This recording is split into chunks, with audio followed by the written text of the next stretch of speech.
성경 말씀 에베소서 5장 18절을 보겠습니다. 술 취하지 말라. 이는 방탕한 것이니 오직 성령의 충만을 받으라. 네, 기도드리겠습니다. 살아계신 하나님 아버지, 오늘 우리 교회가 한자리에 모여서 이렇게 하나님의 말씀을 듣고자 합니다. 살아계신 하나님께서 우리들에게 주시는 이 말씀을 올바로 알고 깨닫고 분별하여서 하나님의 말씀을 좇아 살아갈 때 하나님께서 이 말씀 속에 축복해 주신 모든 것들을 우리가 누려갈 수 있도록 도와주시옵소서. 예수님의 이름으로 기도드렸습니다. 아멘. 성경에는 구원받은 하나님의 자녀들에게 주신 명령들이 있습니다. 그 중에 첫 번째 명령은 모든 족속으로 제자를 삼으라는 대명령이라는 것이 있습니다. 그리스도의 복음을 전해주고 또 그 복음을 깨달은 사람들로 하여금 또 제자의 길을 갈 수 있도록 안내하고 가르치는 것입니다. 두 번째 명령이 있는데 그것은 서로 사랑하라는 명령입니다. 이것은 구원받은 하나님의 자녀들이라면 마땅히 사랑을 실천함으로써 우리가 받은 하나님의 사랑이 얼마나 큰 것인지를 나타내며 살아가야 됩니다. 그리고 세 번째 중요한 명령이 있는데 그것은 성령의 충만을 받으라는 것입니다. 이 모든 것이 성령의 세례를 받은 성령을 받은 사람들에게 주신 주님의 명령이죠. 성령의 충만을 받으라는 말은 명령형으로 되어 있습니다. 그러니까 이거는 그냥 안 해도 돼.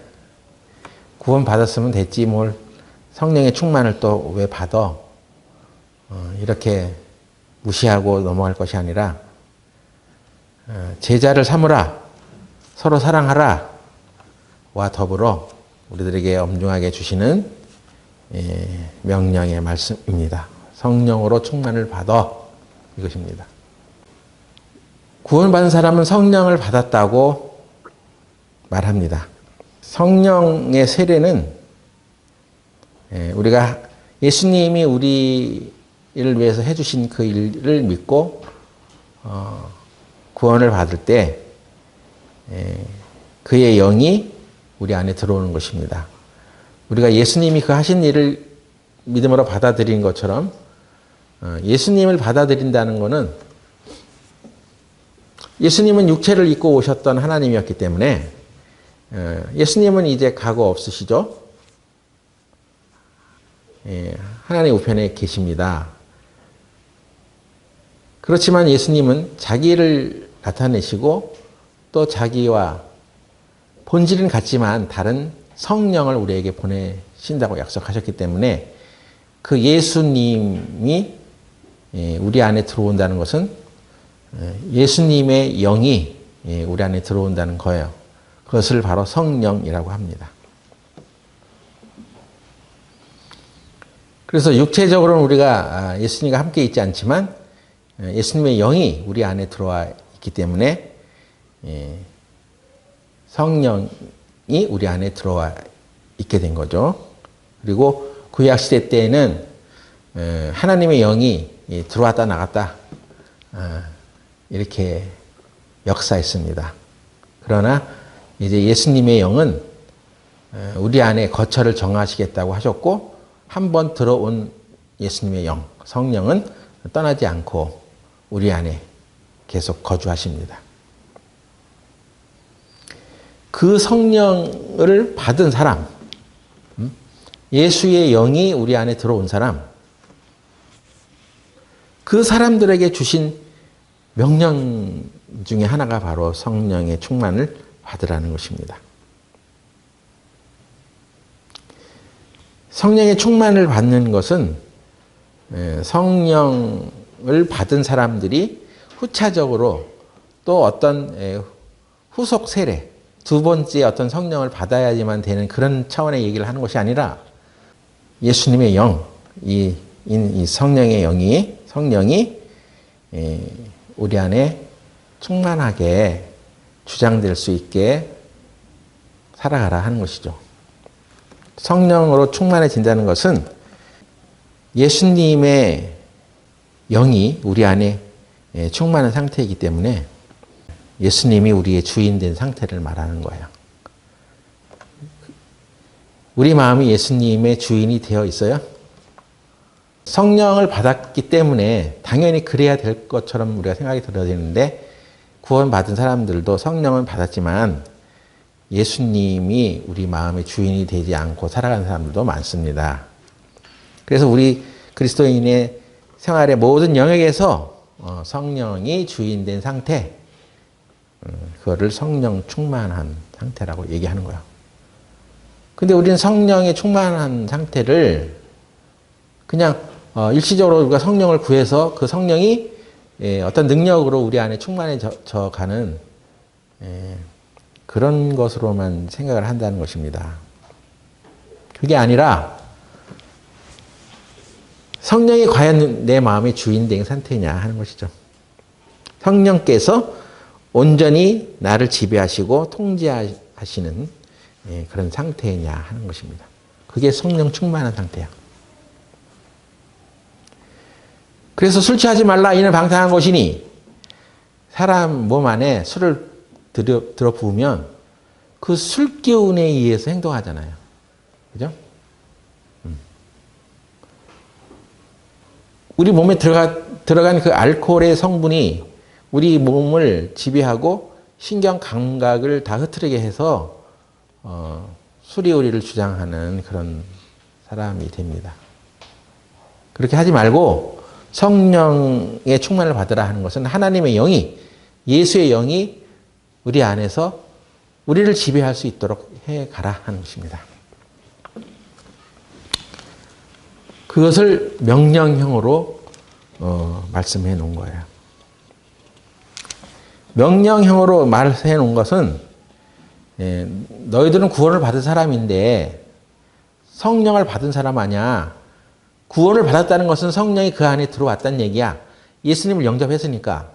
예수님을 어떻게 영접해? 예수의 영을 영접한 거야. 그 예수의 영이 바로 성령이야. 초기에 성령이 오시는 그 오순절 날 이후에는 약간 시간차를 두고 그것이 일어났는데 지금은 그렇지 않아. 그냥 듣고 예수 그리스도에 대한 복음을 믿고 듣고 구원을 받는 그 순간에 성령이 우리 안에 싹 들어오는 거야. 어떤 증거로 우리 안에 그런 것들이 증명되는 것이 아니라 하나님의 말씀을 우리가 그렇게 믿음으로 듣고 믿음으로 성령을 우리가 받는 거야. 그것을 말하는 것입니다. 그래서 우리가 성령을 받았으면 당연히 성령에 이끌려서 살아갈 수 있으면 참 좋은데 그렇지 않다는 것입니다. 우리 안에 들어온 성령은 우리가 그 성령과 어떻게 조화를 이루냐, 어떻게 우리가 그 믿음으로 그 성령의 예수의 영에 순종하느냐에 따라서 점점점 충만해지는 거예요. 예수님의 영은 성령이라고 했죠? 성령은 또한 부활의 영이기도 합니다. 부활의 영이라는 것은 예수님의 영이기 때문에 부활을 한 거예요. 그래서 성령을 예수님의 영 또는 부활의 영이라고까지 말합니다. 죽은 자의 부활에 대해서는 고린도전서 15장에 자세히 나와 있습니다. 그런데 부활에 대해서 여러 가지 얘기들을 한 성경들이 있지만 이 고린도전서 15장에 기록되어 있는 부활의 모습은 단지 생물학적으로 죽은 상태에서 살아나는 것만 우리에게 말해주는 것이 아니라 영적으로 죽어있는 상태처럼 여겨지는 그런 상태, 내적인 상태에 대해서도 부활이 일어난다는 것을 우리들에게 교훈해 주고 있어요. 고린도전서 15장 보겠습니다. 15장 13절에 만일 죽은 자의 부활이 없으면 그리스도도 다시 살지 못하셨느니라. 지금 여기 죽은 자의 부활에 대해서 언급하고 있는데 고린도 15장에는 분명 주님께서 우리를 위해서 다시 사셨다. 다시 살아나셨다. 그리스도의 부활이 있다. 실제로 일어났다. 여기에 대해서 자세히 안내하고 있습니다. 그런데 그리스도가 부활했다는 그 의미를 그 중요한 것을 어디에다 이 그리스도의 부활을 설명하고 있냐면 죽은 자의 부활에 대해서 설명하고 있는 것입니다. 만일 죽은 자의 부활이 없으면. 지금 이 말씀의 중요한 핵심 가치는 죽은 자의 부활에 대해서 얘기하고 있는 거예요. 만일 죽은 자가 부활하지 않는다면 여러분 이렇게 살다가 이 세상에 살다가 죽어서 다시 신령한 몸으로 변화되고 부활되는 그런 것이 없다면 그리스도도 다시 살지 못하셨다. 지금 뭐가 더 중요하다는 거 지금? 다 중요하죠. 근데 지금 죽은 자의 부활에 대해서 집중적으로 강조를 하고 있는 것입니다. 죽은 자의 부활이 있어. 만일 죽은 자가 부활하지 않는다면 그리스도가 왜 살아났겠어? 이 얘기입니다. 그래서 그리스도가 살아났다는 것은 곧 우리 죽은 자의 부활을 말하는 거야. 사람이 어떻게 생물학적으로 죽었다가 다시 살아날 수가 있어? 그래서 영원히 살 수가 있어? 그 해답은 그리스도가 그래서 살아났다는 거야. 그리스도가 그것이 있다는 것을 증명해 주기 위해서 그리스도가 예수님이 십자가에 죽으셨고 그래서 다시 살아나신 거야. 그렇게 다시 살아나셔서 우리로 하여금 죽은 자의 부활이 있어. 이것을 증거하고 있다는 것입니다. 근데 이 죽은 자라는 말이 그냥 생물학적으로 죽은 것만 말하는 것이 아니라 사실 여기는 진짜 죽은 사람, 이 세상에 태어나 살다가 죽은 사람에 대해서 얘기하고 있지만은 여기 죽은이라는 이 말의 헬라어 원문을 보면 이게 그냥 생물학적으로 죽었다는 말만 하는 것이 아니라 헬라어로 네크로스라고 하는데 누가복음 15장의 탕자의 비유에서도 그 허랑방탕하게 살다가 회개하고 돌아온 그 아들을 향해서 아버지가 이는 죽었다가 다시 살아난 아들이다. 죽었다가 다시 얻은 아들이라고 했을 때 그 죽었다가 죽어있는 상태였었다 이 사람은. 이 아들은 실제로는 죽지는 않았잖아요. 실제로는 죽지 않았지만 죽은 상태였었어 이 사람은. 하나님과 관계가 끊어져 있었고 하나님과 교류가 없었고 그저 자기 생각하는 대로만 살아갔던 그 영적인 생활이 죽어있는 자였어. 죽었다가. 그때 쓰는 단어와 똑같은 단어로 써 있다는 것입니다. 계시록 3장에도 보면 사대교회에 대해서 말하기를 살았다는 이름은 가졌으나 죽은 자로다 했을 때 살아있지. 이렇게 살아있는데 그런 이름은 가졌는데 죽은 자야. 이름만이 그냥 있을 뿐이지 죽은 자, 죽어있는 상태처럼 살아가. 그런 신앙생활을 하는 사람들을 향하여 죽어있는 의미의 언어 단어로 네크로스라는 단어를 썼는데 이 네크로스를 쓴 단어를 성경에 찾아보면 다 그렇게 그냥 명목만 유지하고 있는 그리스도인이라는 이름은 가졌으나 전혀 그리스도인으로서의 가치를 추구하지 않는 탕자처럼 그냥 자기 마음과 자기 욕망대로 살아가고 있는 그런 상태를 죽어있는 이렇게 이 단어를 쓰고 있다는 것입니다. 그래서 만일에 그럼 구원받은 그리스도인들도 분명히 살았으나 죽은 자처럼 살아가는 사람들이 있겠죠? 그런 사람들도 다시 사는 것이 없으면, 부활의 삶을 살지 않는다면, 그런 것이 없다면,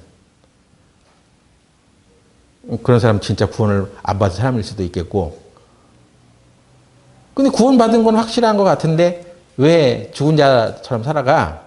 그런 자도 부활한단 말이에요. 부활이 있어. 그런 것이 없다면 그리스도께서 헛되이 죽으셨느니라. 그럼 그리스도가, 예수님이 왜 죽었겠어? 그리고 왜 살아났겠어?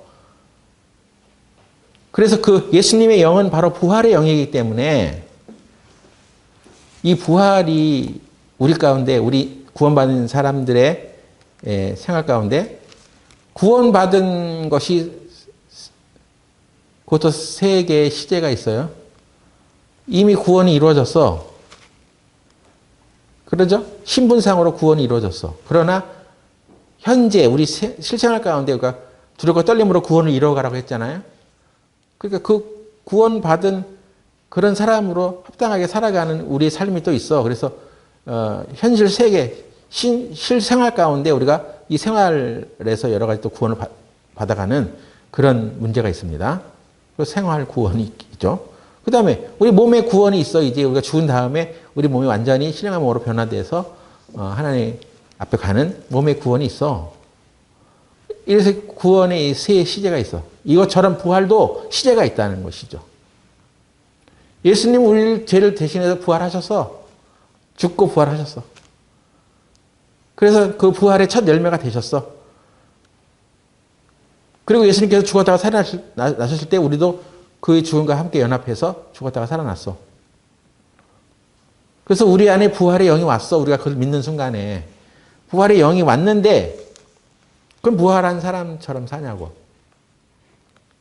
그 부활의 영이 우리를 주장하며 살아가는 사람이 되었냐는 것입니다. 그게 아니잖아요. 여전히 옛사람의 생각을 갖고 살아가고 옛사람이 활동하고 죽었다가 다시 살아나신 예수 그리스도의 영이 우리를 활발하게 주장하지 않잖아요. 그것은 다시 말해서 우리가 이 생활 가운데서 아직 죽지 않고 우리 가운데 여전히 버티고 있는 이 아말렉과 같은 존재가 우리 안에 있다는 것입니다. 죽어야 돼, 그게. 그래서 매일매일 죽어가는 생활을 할 때 내 생활이 부활의 영을 통해서 그게 살아나는 거야. 말라 비틀어진 그 혈관에 혈액이 공급돼서 그 축소되었던 혈관이 쫙 기지개를 펴듯이 살아나면서 어떤 생명력을 갖게 되는 것처럼 우리는 이 생활하는 가운데서도 부활의 영이 우리를 주장할 수 있도록 계속 추구하며 살아가야 합니다. 그래서 저와 여러분에는 죽어야 될 것들이 많아. 그리고 진짜 부활해, 이제 마지막 때는. 그죠? 우리 안에서 그리스도를 믿고 구원받은 사람들이 다 들어가셨다 하더라도 그분은 살아서 다시 우리를 만날 수 있을 것입니다. 그리고 부활에도 시제가, 세 시제가 있는 거죠. 부활은 한 번으로 끝나는 게 아니죠. 여전히 우리 안에서 죽었어야만 되는 것들, 죽어야만 될 것들이 죽어져야 살아나는 그 부활의 영을 체험해 가는 것입니다. 14절에, 고린도전서 15장 14절에 그리스도께서 만일 다시 살지 못하셨으면 우리의 전파하는 것도 헛것이요 또 너의 믿음도 헛것이며. 실제로 생물학적으로 우리가 죽었다가 다시 사는 그런 것은 그리스도께서 만일 다시 살지 못하셨으면 그런 건 없는 것이다.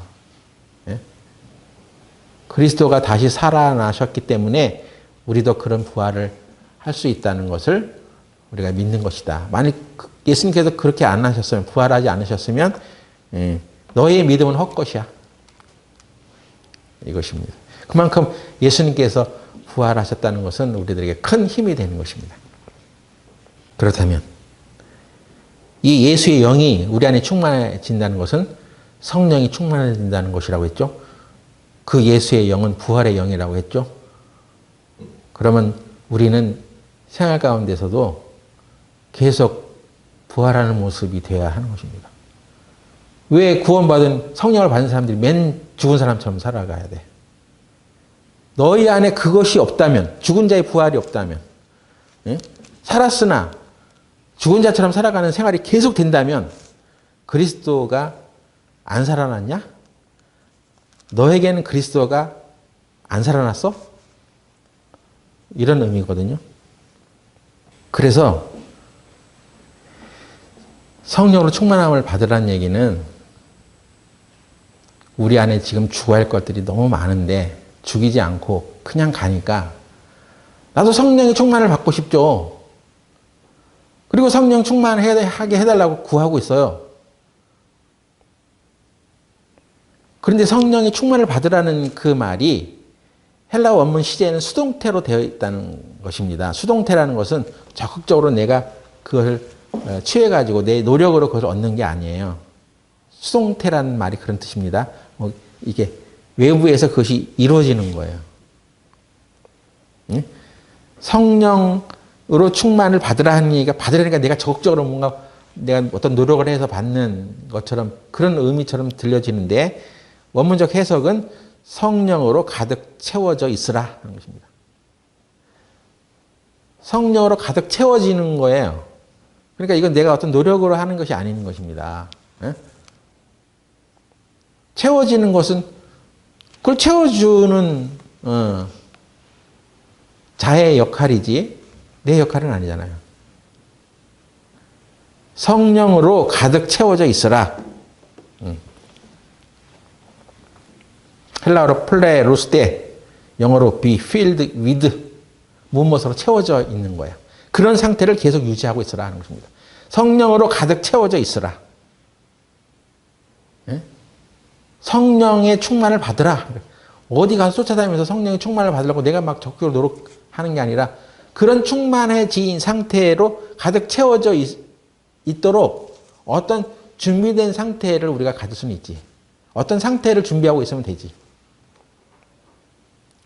성령의 충만은 인간적인 노력으로 받거나 쟁취하는 것이 아니라 우리가 구원을 받을 때 성령을 받았잖아요. 그런데 우리가 성령 받기 위해서 우리가 노력을 했어요? 그게 아니죠. 내가 그 예수님이 나를 위해서 십자가에 죽으신 것을 내 죄를 위한 것이었다는 것을 알고 믿고 그것을 순종함으로 성령이 우리 안에 선물로 오는 것처럼 그렇게 됐듯이 성령으로 세례를 받듯이 성령의 충만을 받는 것도 내가 그 성령이 내 안에 충만하게 채워질 수 있도록 어떤 상태를 유지해야 되는 거예요. 그런데 성령의 충만을 구하면서 기도만 할 뿐, 성령으로 충만해 주세요. 그런 것만 있을 뿐, 실제적으로 그러면 충만해질 수 있는 상태가 되어야지 이제 더 충만해지는 것인데, 마치 자동차를 움직이는 사람이 주유소 앞에 가가지고 연료통 뚜껑을 닫아놓고 기름 만땅으로 채워주세요 하는 것과 똑같은 거지. 예? 주유소에 기름을 넣으러 가면 어떻게 해야 됩니까? 그 주유를 하는 사람이 그 뚜껑을 열도록 허락을 하든가 아니면 요즘 셀프 주유소 같은 데 가면 자기가 뚜껑을 열어놔야지. 그래야지 기름이 들어가는 거죠. 우리가 성령으로 충만하게 해달라는 것은 참 탁월한 기도입니다. 여러분 무엇보다도 돈 달라는 기도보다 성령으로 충만하게 해달라고 기도하세요. 이 세상 만물의 주인인 그 주인의 영, 예수님의 영이 그 부활의 영이 우리 안에 충만히 부어지는 것은 모든 문제의 해결을 제공하는 것인데 성령의 가치를 모르니까 맨 돈 달라고만 기도할 뿐 중요한 성령을 구하지 않는 건 문제입니다. 그런데 우리가 그것을 가득 채워질 성령이 우리 안에 가득 채워질 그런 준비를 하고 있냐는 거예요. 성령이 우리 안에 가득 채워질 준비가 되려면 먼저는 여러분들이 이 성령에 대한 가급한 마음이 있어야 돼요. 아, 내가 이것을 꼭 얻어야 되겠구나. 이런 갈망이 있어야 되는 거예요. 이거 안 받아도 돼. 나는 그냥 구원받은 성령으로 좋게. 성령이 있는데 뭘 또 받아 하면서 그런 아니라는 생각을 하지 말아야 됩니다. 성령으로 충만을 받으라는 건 수동태라고 돼 있죠. 내가 이렇게 해가지고 내 의지에 의해서 이렇게 되는 게 아니에요. 먼저 우리가 갈망해야 됩니다. 그래서 의에 줄이고 목마른 자는 배부를 것이라고 했습니다. 하나님에 대하여 줄이고 목마르지 않아. 여러분 하나님의 말씀을 듣는 것에 줄이고 목마르세요. 어떤 부분에 대해서 이거 잘 모르겠어. 그리고 이것이 좀 해결됐으면 좋겠어 했던 그 추구했던 어떤 영적인 질문들이 어느 형태로 이렇게 우리에게 정보가 제공될 때 그렇게 귀를 쫑긋 세우게 되죠. 그러면 그게 주목을 하게 되면 그 부분에 대해서 어떤 정보를 반드시 얻게 돼 있어요. 우리가 지금 청년들이 고린도전서 이제 공부하다가 고린도전서를 어제 뗐어. 다 맞췄어. 그래서 책을 한 권 맞췄는데 다 갈아서 하면서 이제 얘기를 해보자. 도대체 뭘 깨달았어? 뭐가 감명이 있어서 고린도전서를 통해서 그랬더니 그 중에 이런 반응이 나왔어요. 그냥 성경을 읽을 때는 아무 의미를 못 찾았는데 주의 깊게 살피니까 뭔 얘기인지 좀 알아지는 게 있어요. 그렇습니다. 주목을 해야지. 하나님의 말씀을 듣는데 주목을 해야지. 성령으로 충만해진다는 것은 말씀이 충만해진다는 의미가 똑같아요. 일단 그 마음에 말씀이 없는 사람은 성령의 충만을 구하지 않았기 때문에 없는 거예요. 성령 충만을 구하면서도 말씀 안 쳐다보는 사람은 그럼 다른 방법이 없어. 그런 것에 대해서 줄이고 목마른 자는 배부를 것이요. 왜냐하면 그거 찾기 때문에 그렇습니다. 내 목이 말라. 그래서 사슴이 시냇물을 찾듯이 하나님의 말씀에 대해서는 집중력이 생기고 그것을 통해서 어떤 영적인 생수를 얻으려고 하는 그런 간절한 마음이 있냐는 것입니다. 그걸 찾는 사람은 어떤 경로로 하나님께서 그것을 채워주신단 말이에요. 야, 찾는 사람이네? 예? 그러면 하나님께서 가득 채워주시는 거예요. 내가 하나님으로부터 그것을 얻는 것이 아니라 하나님께서 주셔. 채워지는 거야. 근데 채워지려면 내가 그걸 찾아야지. 그래서 여러분 하나님의 말씀을 구하고 찾는 그런 마음에 갈급한 좀 심령이 되셔야 합니다. 우리 교회에서 최근에 방언에 대해서 저 하나님께서 참 극적으로 이 신령한 말씀들을 깨닫게 해주신 것 참 감사한 일이에요. 근데 우리 모임이 아닌 다른 모임에 있는 사람들 중에 이 설교를 듣고 자기도 어렴풋하게 알았던 그런 부분들을 확실하게 알게 돼서 이만큼의 장문의 문자를 나한테 보냈더라고요. 여러분들도 방언에 대해서 올바로 알아들었죠? 눈이 막 벗겨지죠? 응? 방언에 대해서 뭘 깨달았냐 내가 꼭 물어봐야지 여러분이 대답해야 할 것입니까? 정말 이것은 획기적인 것이었어요. 우리가 전혀 생각하지 못했던 방법으로 이 말씀이 이렇게 풀어지는 걸 보니까 영어로 또 헬라어 원어로 이렇게 파보니까 정말 그렇군요. 저는 그런 메시지를 보고 응원의 메시지라고 생각이 들어졌어. 야, 이렇게 말씀에 그래도 갈급한 사람들이 있구나.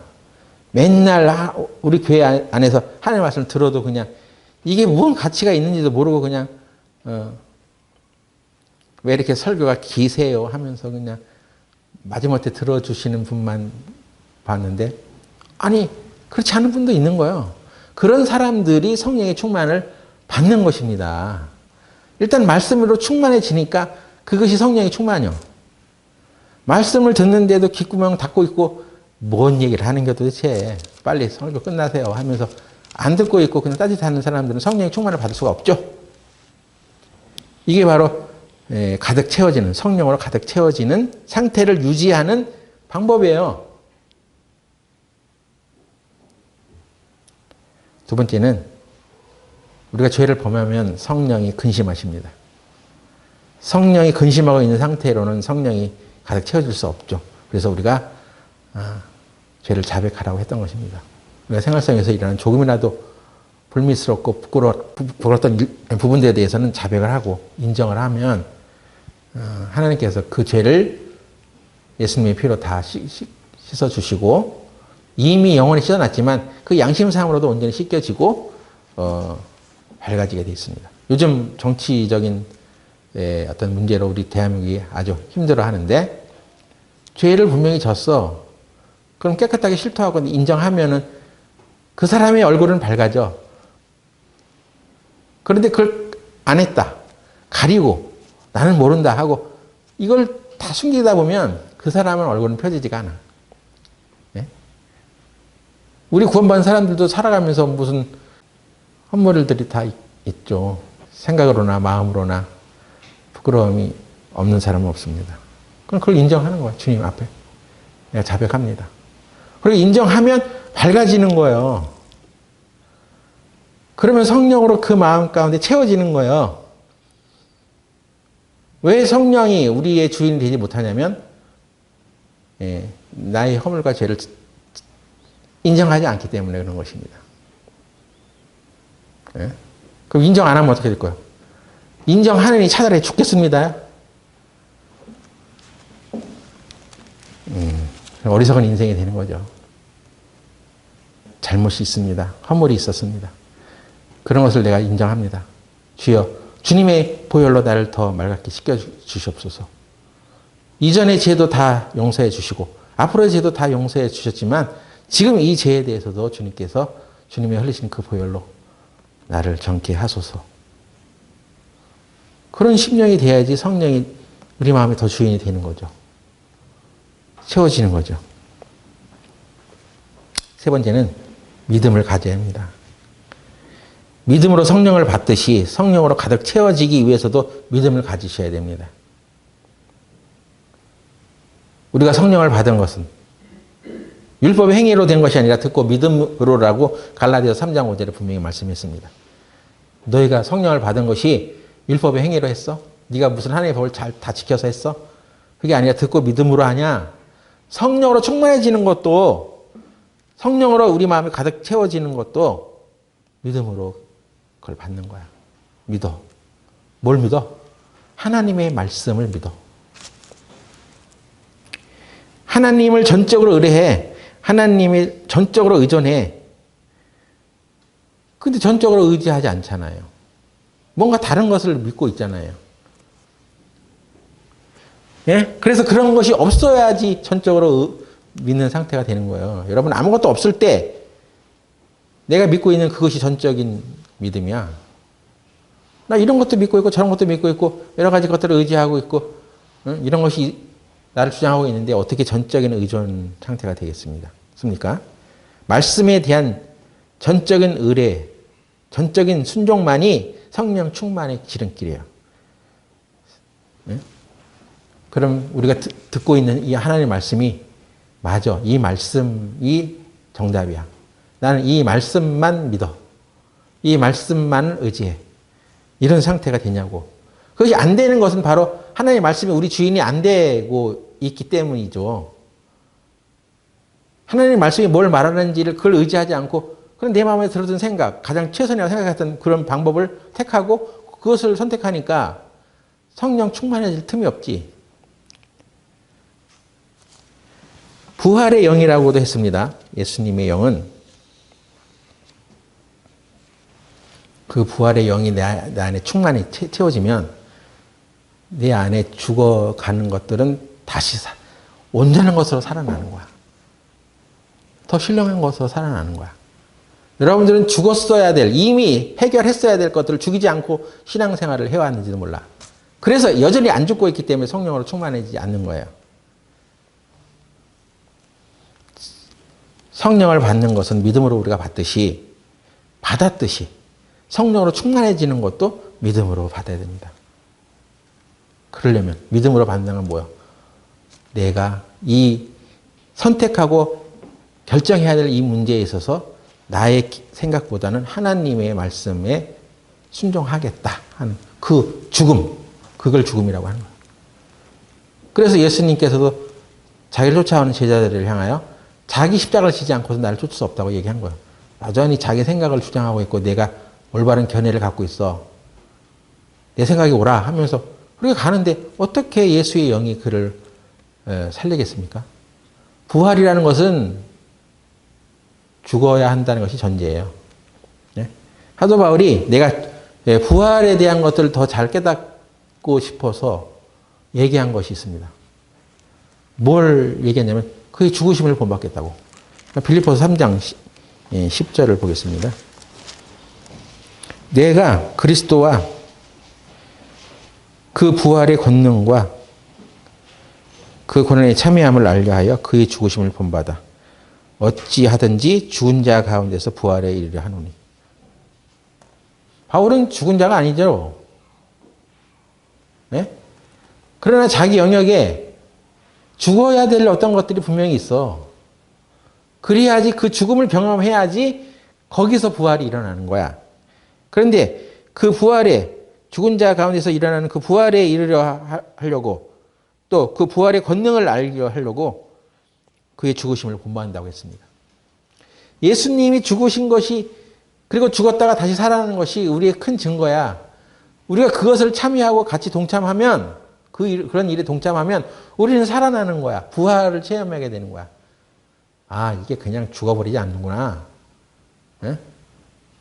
내 생각을 죽여버리니까 예수님의 영이 나를 살리네. 내가 다시 살아나네. 더 신령한 것으로 살아나네. 이것을 체험하게 된다는 것입니다. 예수님이 십자가에 달리시던 그때에 예수님 곁을 지나다니는 사람들 중에는 예수님을 향하여 아하 성전을 헐고 사흘에 짓는 자여 너는 네 스스로를 구원하지 못하느냐? 네가 너를 구원하여 십자가에서 내려와 우리로 보고 믿게 할지어다. 이렇게 말하는 사람이 있었습니다. 우리를 믿게 해줘. 너 성전을 헐고 사흘 만에 다시 짓는다고 했지? 네 스스로 그 십자가에서 내려와서 너가 스스로 너를 구원해. 그래서 우리로 하여금 믿게 해. 이것이었습니다. 그러니까 그 사람은 뭐 믿는 게 없는 거죠. 예수님께서 죽었다가 3일 만에 다시 살아난다는 그 부활에 대해서 들었음에도 불구하고 믿지 않는 사람이니까 그렇게 말하겠죠. 부활을 믿지 않으세요? 여러분 예수님의 부활을 믿지 않으시냐고. 예수님의 부활을 믿지 아니하였으면 여러분은 구원을 못 받은 거예요. 예수님께서 살아나신 것을 그런 것이 아니라면 우리 믿음도 헛것이라고 했잖아요. 그래서 지금 내가 당면한 어떤 문제들에 대해서 내 생각을 죽이고 주님의 생각을 믿음으로 순종하는 것이 살아나는 길이라는 것을 체험할 수 있는 것인데 그게 안 되는 거잖아요. 그래서 여전히 구원을 받았지만 성령은 들어와 있지만 그 성령이 주인에 대해서 나를 이끌어가지 못하는 거야. 그러니까 계속 그 부분들을 주님 오시는 그날까지 우리는 계속 부활의 신앙을 경험해 가면서 사는 거야. 힘줄이 점점점 피를 받아서 주름 잡히고 부서졌던 그 힘줄이 쫙 펴지듯이 부활이 계속 일어나야 한단 말이에요. 어떤 영역에서 부활이 일어나는 것이 누구에게나 체험되어야 하는 거예요. 아, 예전에는 그냥 돈을 우상으로 섬기고 살았던 사람인데 아, 이게 돈이 문제가 아니야. 예수님이 생명이 더 귀한 거야 하고 이 생각을 바꾸는 거죠. 그건 예수의 부활의 영이 그 사람의 그 부분에 대해서 부활을 한 거야. 어떤 사람은 우상을 섬기고 제사를 지내고 구원받았어도 계속 그렇게 그걸 버리지 않고 살아가는 사람이 있어. 근데 몇 차례 어떤 체험과 무슨 어떤 신앙적인 경험을 통해서 아, 이게 잘못된 거구나 하고 버려버리고 예수님만을 의지하는 생활로 바뀌어가는 거. 그게 그 부분에서 그 사람이 부활을 한 거야. 부활은 이미 됐지. 부활은 잠자는 자들의 첫 열매로 예수님께서 이미 부활해 놨으니까 우리 다 그 부활에 참여할 수 있어. 근데 생활 속에서 지금 이런 부분들은 부활이 안 되고 있잖아. 그러니까 예수님이 주인이 안 되고 있잖아. 예수님이 주인이 안 되고 있는데 무슨 부활의 신앙을 가지고 우리가 살아가는 것입니까? 그건 예수님이 십자가 지는 것이 아주 우스워 보이는 거 아니에요. 야, 너나 스스로 내려와봐. 그렇게 해서 우리를 한번 믿게 해봐. 이거 아니겠습니까? 그런 형태의 사람들이 있을 것을 성경은 이미 수천째 예언을 해놨어. 시편 22편 7절 보세요. 시편 22편 7절. 나를 보는 자는 다 비웃으며 입속을 삐죽이고 머리를 흔들며 말하되 저가 여호와께 의탁하니 구원하실 걸, 저를 기뻐하시니 건지실 걸 하나이다. 이건 다윗이 이제 장차 예수님께서 십자가에서 이렇게 조롱과 멸시를 당하고 십자가에 달리실 것을 예언적인 말씀으로 자기 현 상태를 표현해 놨습니다. 나를 보는 자는 다 비웃으며 입술을 삐죽이고 머리를 흔들며 말하되 가망 없어. 십자가에 달리는 거 보니까 이게 끝난 거네 그냥. 거기 뭐가 있겠어. 그런 건 아니야 하면서 자기는 자기 확신을 가지고 얘기를 했습니다. 근데 이것이 바로 주님께서 십자가를 지시던 그때 사람들이 그렇게 했어. 마가복음 15장 29절 보세요. 15장 29절에 지나가는 자들은 자기 머리를 흔들며 예수를 모욕하여 가로되 아하 성전을 헐고 사흘에 짓는 자여 네가 너를 구원하여 십자가에서 내려오라 하고 이것입니다. 이런 일이 일어날 것을 하나님은 다윗의 입을 의탁해서 이미 예언해 놓은 거죠. 지나가는 자들. 예수님이 십자가에 달려 돌아가신 그 사건이 나랑 관계가 없어. 나는 그냥 여기서 지나가는 자야. 어? 여러분 교회 생활도 여러분 여기 지나가는 사람들이요? 구경꾼이요? 예? 여러분 지나가는 사람들이냐고요. 우리는 예수님이 십자가에 죽으신 것을 함께 믿고 그것으로 인해서 구원을 받고 부활의 영이 예수님의 영이 우리 안에 들어온 사람들이야. 근데 어떻게 교회 일이 다 지나가는 사람들의 모습으로 우리가 바라봐야 돼? 다 지나가는 사람들이요? 그렇게 하면 안 되죠. 그런데 그 중에 믿는 자가 있었어. 예수님 직접 창으로 찔른 그 일들을 맡겼던 그 백부장 중에 군인 중에 한 사람이 예수님이 그 죽으시는 모습을 보면서 이 사람은 참으로 하나님의 아들이었다. 오히려 그 사람이 믿었어. 그래서 믿는 사람들에게는 예수님의 그 죽음이 부활의 영으로 다시 그들에게 주어지는 것이고, 안 믿는 사람은 나랑 무슨 상관이요? 하면서 살아가는 거 아니겠습니까? 그래서 고린도전서 15장 다시 보면 고린도전서 15장 50절에 형제들아 내가 이것을 말하노니 혈과 육은 하나님 나라를 유업으로 받을 수 없고 또한 썩은 것은 썩지 아니한 것을 유업으로 받지 못하느니라. 혈과 육은 우리 살아있는 이 혈과 육, 내 생각, 내 주장, 내가 그동안 이 세상에 살아오면서 가져왔었던 가치관 이런 거 다 이 세상의 것은요 하나님 나라를 하나도 유업으로 받지 못해. 이 세상의 것들은요 하나님의 것을 하나도 받을 수가 없어. 다 사라지는 거예요. 그걸 명심하시라고. 세상의 가치관과 세상의 사고방식으로는 하나님 나라를 하나도 받을 수가 없어. 이거 죽어야 되는 거예요. 그래서 또한 썩은 것은 썩지 않을 것을 유업으로 받지 못해.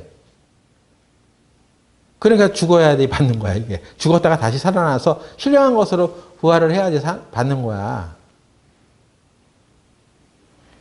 그래서 우리가 눈에 보이는 것들에 대해서 막 마음을 뺏기고 살아가지 말고 눈에 보이지 않지만 영원한 것들에 대해서 마음을 두고 살아가라. 그리고 그것을 채워주시는 분이 하나님이다. 왜? 너희들은 부활의 영을 받은 사람들 아니요? 이 고린도 사람들아, 고린도 사람들에게 왜 이 부활의 얘기를 하고 있어? 물론 부활이 이미 지나갔다 하면서 육체적인 그 부활을 생리학적인 부활 뭐 그런 것을 전혀 믿지 않는 사람들도 있었겠지만 고린도 교회에도 이렇게 죽은 자처럼 살아가는 사람들이 있던 거 아니겠어요? 그래서 결론이 15장 58절이 결론인데 부활장의 결론이 뭐예요? 그러므로 58절 그러므로 내 사랑하는 형제들아 견고하며 흔들리지 말며 항상 주위에 더욱 힘쓰는 자들이 되라. 이는 너희 수고가 주 안에서 헛되지 않은 줄 알미니라. 오히려 흔들리지 마. 믿음을 가져. 네가 그리스도를 믿고 선택하고 결정하는 일들에 대해서 하나님께서 나중에 그것을 어떻게 보상하시는지를 하나님 아셔. 너의 주 안에서 수고가 헛되지 않는 것이야. 견고하고 흔들리지 말고 더욱 힘쓰는 자들이 돼.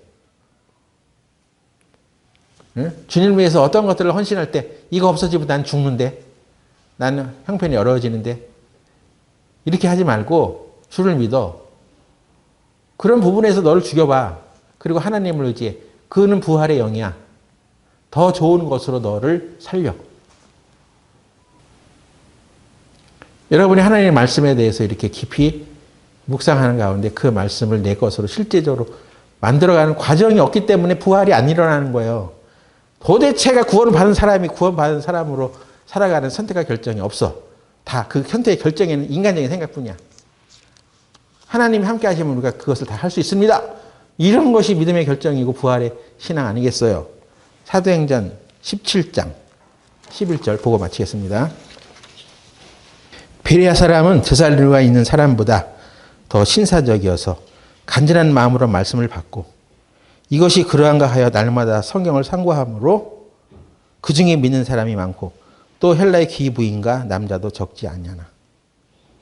베레아 지역에 사는 사람들은 참 특이했어요. 그래서 바울이 칭찬을 했습니다. 거기에는 헬라의 귀부인과 남자도 적지 않았어. 이제는 못 사는 사람들이 아니야. 재정적으로도 어떤 풍족한 상태에 있는 사람들이었어. 풍성했어, 그 사람들은. 그럼에도 불구하고 그들은 하나님의 말씀을 들을 때 간절한 마음으로 하나님의 말씀을 받고 이것이 바로 성령 충만으로 가는 지름길이에요. 아무리 성령 충만하게 해달라고 기도하고 야 나도 그 성령이 충만해서 어떤 능력을 행했으면 좋겠어. 암만 해봐야 하나님의 말씀을 간절히 받지 않는데 어떻게 시작을 할 것입니까? 그리고 그것이 그런가 하여 이 말씀을 연구를 한 거야. 하다 보니까 눈이 확 띄어지는 거지. 깜짝 놀라는 거죠. 그런 일에 관심이 있었기 때문에 눈에 깜짝 띄는 거예요. 예? 아무리 훌륭한 깨달음을 봤어도 관심이 없는데 그게 무슨 상관이에요. 그런데 자세히 살핀 사람들은 와 이게 진짜 하나님의 말씀이 맞구나. 그래서 하나님의 말씀에 더욱 믿음으로 순종하는 거. 믿음이 더 생기는 거야. 그러니까 순종을 하는 거예요. 하나님의 말씀을 옳게 깨달지 않으면 믿음도 없어. 믿음이 없는 것은 하나님의 말씀을 올바르게 깨닫지 않았기 때문에 그런 것입니다. 그래서 그 사람들이 그렇게 믿음이 더 크해지니까 하나님께서 거기서 믿는 자들이 많아졌어. 근데 그들 중에는 헬라의 귀부인과 남자도 적지 않았어. 더 풍성해진 거죠. 육적으로도 풍성해지고 영적으로도 풍성해지고 더 풍성해진 것입니다. 여러분들은 이렇게 살아가야 돼. 맨날 그냥 없어가지고 부족한 것을 푸념하면서 살지 말고 더 풍성한 하나님의 풍성함을 경험하면서 살아가야 됩니다. 하나님의 풍성은 뭐요? 예수님의 영이 우리 안에 풍성하게 다가올 때 우리 마음이 주장되니까 이렇게 풍성하게 사는 거 아니야?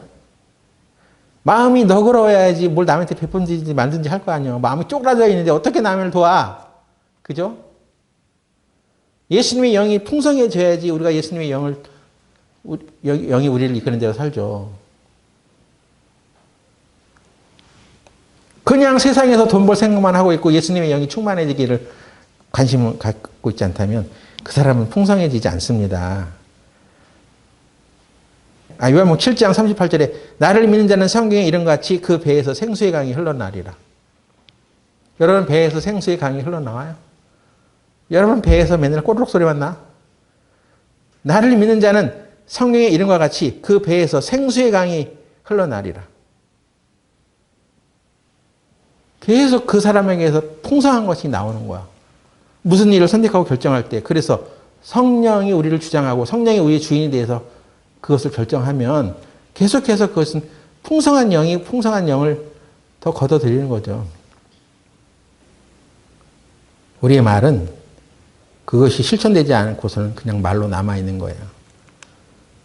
우리가 성령으로 충만해지는 사람이 되는 것은 그 선택의 순간에 그때 내가 성령을 의지했던 그 말이 그때 결정할 때 작용돼야 하는 거야.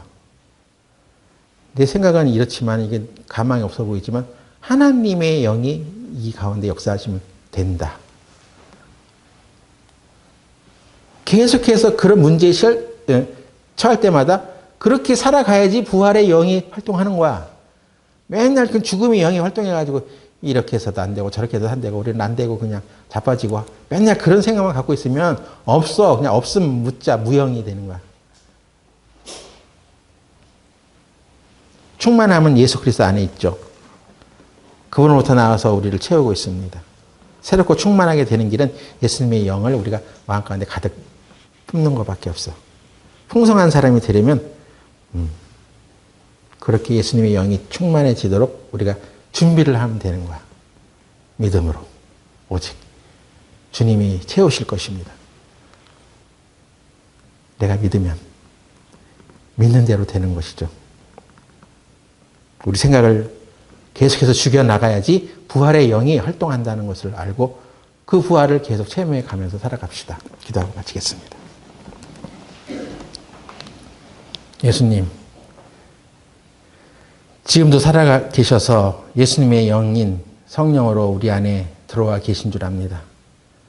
우리는 이 예수님의 영이 우리의 주인이 되지 못하고 살아갈 때가 많으므로 언제나 우리는 항상 부족함에 시달립니다. 주여, 오늘 우리 교회에 주시는 이 말씀으로 하나님의 영이 우리 가운데 충만해지도록 우리가 그 상태를 준비할 수 있게 하여 주시옵소서.